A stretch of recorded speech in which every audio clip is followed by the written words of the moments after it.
2004년 8월 30일 중국 타이위안시 공안국에 한 여성이 자신의 친구와 함께 찾아왔다.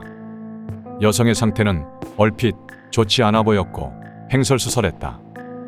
여성은 자신의 범죄 사실과 끔찍한 식인강도 사건에 대해 진술했는데 이에 경찰은 정신이 이상한 여성이라고 생각하고 들어주지 않았다. 하지만 여성은 긴 시간 동안 매우 일관된 진술을 하였고 이를 듣다 수상함을 감지했던 경찰 중 한 명이 진술을 바탕으로 조사해본 결과 여성이 진술했던 시신 훼손에 사용한 약품 등이 개인에게 다량으로 판매된 사실을 발견해냈다. 경찰은 이 여성의 진술을 토대로 허베이성 수자장시의 한 주택으로 찾아가 용의자들을 체포한다. 체포된 남성들은 현창인과 현창핑, 친형제였다. 이 남성들은 11명의 무고한 여성을 살해하고 강도하였고 먹었다. 랴오족 형제. 현 형제는 허난성 신샹시의 한 마을에서 태어났다. 그들은 랴오족이었고 현창이는 첫째, 둘째는 딸 현창칭, 셋째가 현창핑이었다. 그들의 아버지 현용권은 마을의 보안 책임자였고 매우 괴팍한 성격의 사람이었다고 전해진다. 아버지는 내가 효자를 만든다는 교육 방침 아래 아이들을 매우 강하게 훈육하였고 아이들은 안팎으로 매우 괴팍한 아버지를 보며 반항적인 생각을 하며 자란 것으로 전해진다. 첫째 현창이는 아버지의 난폭한 성미를 닮아 어린 시절부터 많은 싸움을 하고 다녔다고 전해진다. 이에 아버지 현용권은 호랑이 같은 아버지 아래 호랑이 같은 아들이라며 매우 뿌듯해했다고 한다. 그리고 아이들이 심약한 모습을 보이면 매우 화를 내며 심하게 체벌하여 쫓아내기도 했다고 한다. 이러한 가족들은 마을에서 소위 왕따를 당하였고 이웃 주민들은 이 가족들을 피한 것으로 전해진다. 현용권은 마을에서 문제가 발생했을 때 그의 아들들을 이끌고 나타나 해결하며 난폭한 아들들을 이용하는 모습도 보였다고 전해진다. 또한 첫째 현창이는 인근 일대의 폭력단을 조직하여 우두머리 격으로 범죄를 저지르고 다니며 미성년자 시절부터 감옥에 가는 일이 빈번했다. 이는 아버지 현용과의 재력으로 일부 집행유예로 풀려나기도 했지만 현창이는 지속적으로 절도 및 폭력 행동을 자행하였고 결국 실형도 살게 된다.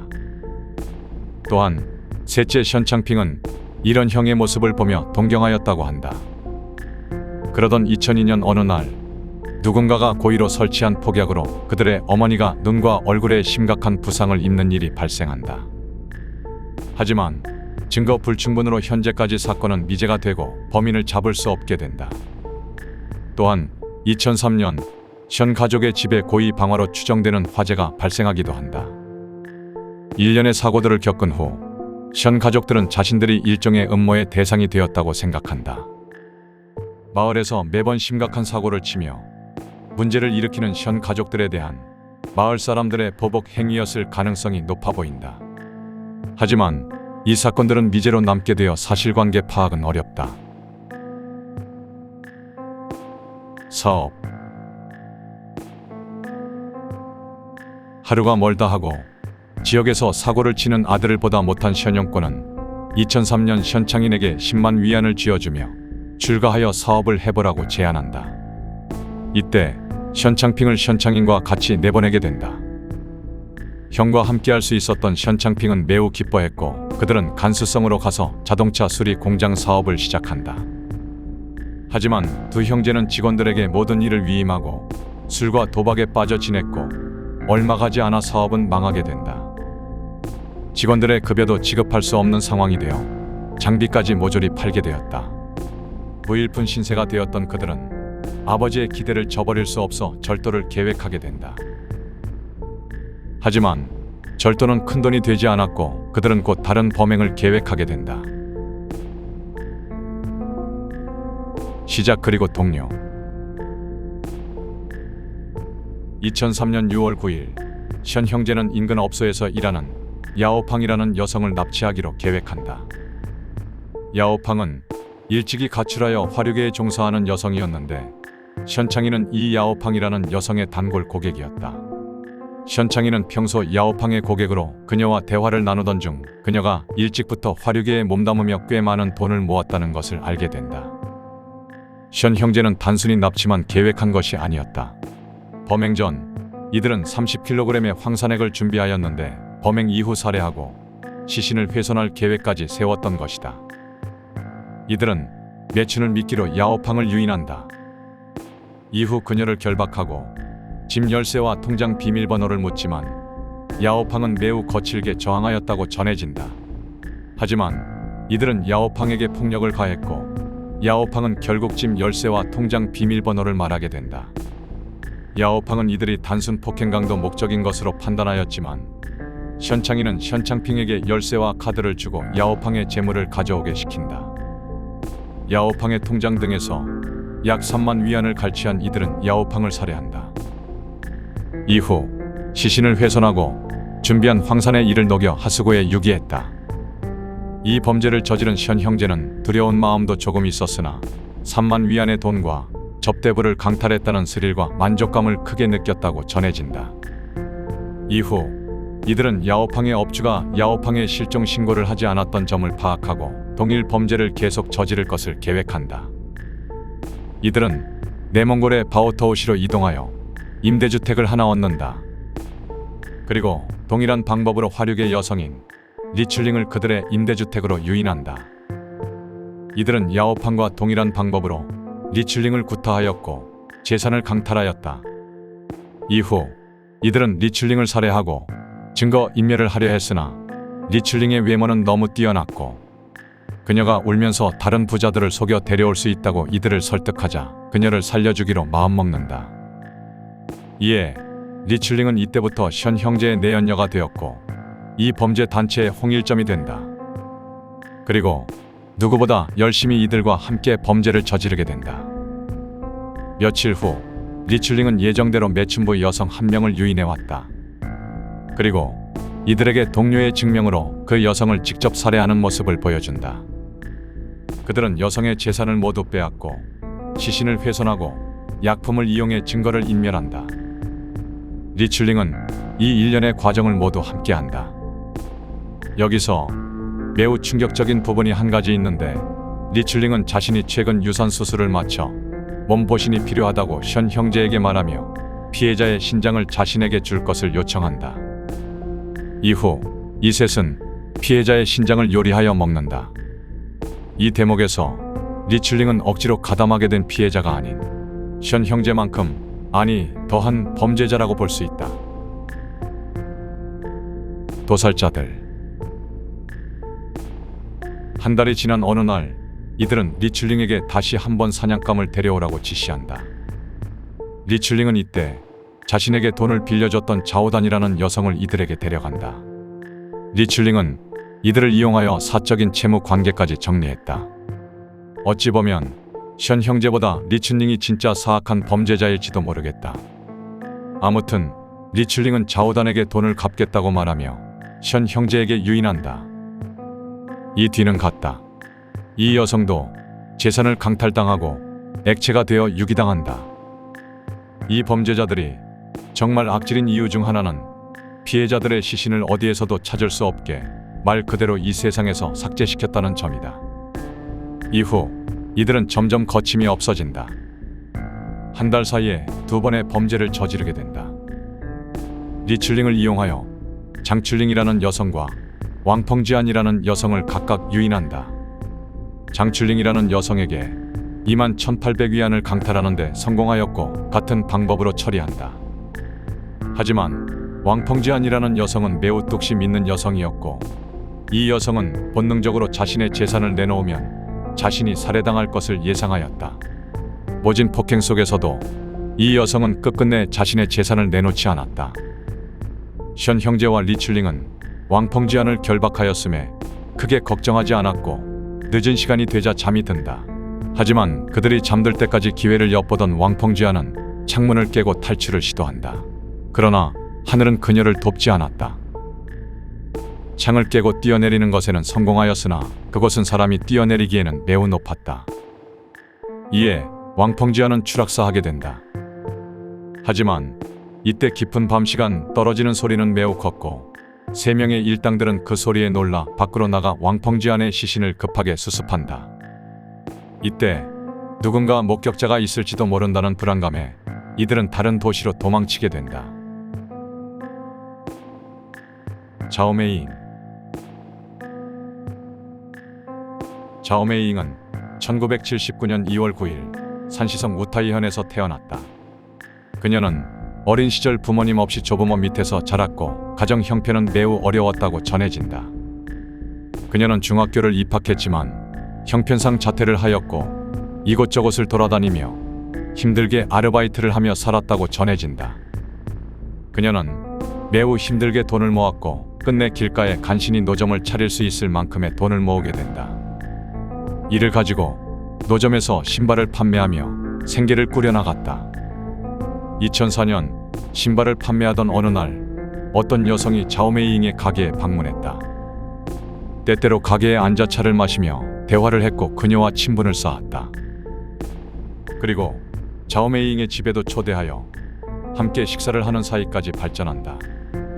그 여성은 부유해 보였고 매우 믿을 만한 사람이라고 생각했다. 그러던 어느 날 그 여성은 자신이 아는 사람이 신발을 다량 구매할 것 같다고 말했고 자오메이잉의 가게를 추천했으니 함께 만나러 가자고 제안한다. 자오메이잉은 그녀를 따라 나섰고 그곳에서 기다리는 사람은 션 형제였다. 실수. 3명의 일당은 바오터우시에서 도망쳐 산시성 타이위안에 도착했다. 이들은 이후 범행을 저지르지 않고 매우 평범한 삶을 살며 수상한 행동을 자제하였다고 전해진다. 이러한 생활이 약 반년간 지속되자 이들의 생활은 점점 궁핍해져만 갔다.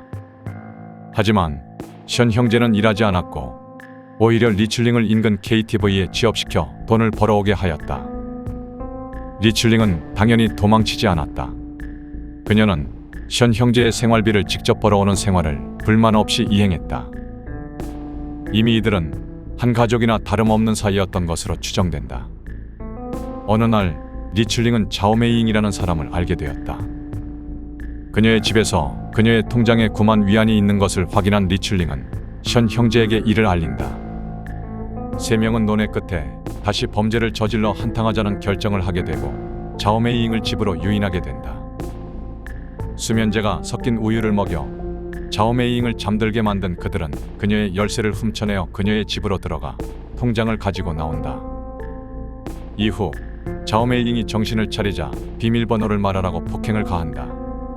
하지만 자오메이잉은 통장 비밀번호를 알려주며 9위안 밖에 없다고 말한다. 이들은 자신들이 9만 위안으로 착각한 것을 알아채고 후회하지만 이미 일은 벌어졌으니 포기하지 않았다. 이들은 자오메이잉을 협박하여 돈이 많은 사람을 유인해올 것을 종용한다. 이에 자오메이잉은 자신의 가게 매매 광고를 올려 찾아오는 사람을 유인하자고 제안하고 이들은 이를 받아들인다. 이에 양지링이라는 여성이 찾아왔고 션 형제는 자오메이잉에게 양지링을 직접 살해할 것을 지시한다. 이후 이들은 시신을 처리하였고 추후 몸보신에 필요하다며 양지링의 신장도 적출하여 보관한다. 이때 사건이 자오메이잉의 가게와 엮여있던 것이 불안한 이들은 자오메이잉을 데리고 안우이성 허페이시로 또 이동하게 된다. 피해자였던 가해자들. 허페이시 명광로 건설단지에 집을 임대하여 정착한 이후에도 이들의 범행은 계속된다. 특히 피해 여성들을 자신들의 범죄 집단에 합류시켜 동료가 늘어나게 된다. 관신이라는 여성을 유인했는데 이 여성은 리슐링만큼 아름다웠고 16세의 소녀였다. 이러한 관신은 동생 션창핑의 마음을 사로잡아 동료로 삼게 된다. 이후 관신을 이용하여 슈샤오메이라는 여성을 유인하였고 동료의 증명을 위해 관신이 직접 살해한다. 며칠 뒤 션 형제는 야외 술집에서 천첸첸이라는 여성을 만나게 되고 이 여성을 범행 대상으로 삼고 유인한다. 하지만 천첸첸의 외모는 아름다웠고 이 여성은 돈이 없다고 주장하여 범행 대상에서 제외되며 동료가 된다. 천첸첸은 샤오메이라는 여성을 유인하여 데려왔고 동료의 증명으로 샤오메이라는 여성을 직접 살해하게 된다. 하지만 이 범행은 천첸첸의 집에서 벌어졌고 범행 이후 션 형제가 천첸첸의 집에서 그녀의 19,000위안이 든 통장을 발견하게 된다. 이에 자신들을 속인 것에 격분하여 천첸첸 또한 잔혹하게 살해한다. 정말 머리가 아득해진다. 하지만 아직 이들의 범행은 끝나지 않았다. 이후 두스롱이라는 여성을 집으로 유인했는데 이 여성의 외모도 매우 아름다웠다고 한다. 같은 방법으로 두스롱이라는 여성도 동료로 만들고 두스롱에게 지시하여 샹첸이라는 여성을 유인했고 동료의 증명을 보이게 한다. 두스롱은 이를 해냈고 동료로 인정받게 된다. 이후 이들은 허페이도 더 이상 안전하지 않을 것이라고 생각하고 동료들과 함께 허베이성 스자장으로 이동한다. 이후 2004년 8월 30일 막내 두스롱에게 지시하여 자오홍샤라는 여성을 유인하였고 12,400위안을 강탈하고 살해한다. 여러 가지 일들이 있었으나 최대한 간단하게 추려보았다. 빈틈. 이 무렵 션 형제는 자오메이잉이 운영하던 신발 가게를 떠올린다. 이에 리출링에게 지시하여 자오메이잉과 함께 그 가게를 정리하여 돈을 가져오라고 한다. 리출링과 자오메이잉은 함께 타이위안으로 향한다. 타이위안에 도착한 자오메이잉은 가게를 임대해준 주인과 미팅이 있으니 다녀오겠다며 리출링을 따돌리는데 성공한다. 자오메이잉은 무척 겁이 났지만 자신의 친구에게 연락하였고 친구와 함께 타이위안시 공안국으로 찾아가 이들을 신고하게 된 것이다. 장시간 션 형제와 리출링에게 학대를 당하던 그녀는 정신적으로 매우 피폐해져 있었다. 그녀의 상태에 처음에 경찰은 그녀를 망상증 환자로 치부했던 것이다. 체포. 2004년 8월 31일 자오메이잉의 진술에 따라 같은 도시에 대기 중이던 리출링을 체포하였고 나머지 일행들의 행방을 조사한다. 이에 리출링으로부터 관신이라는 여성을 찾아보라는 말을 듣게 된다.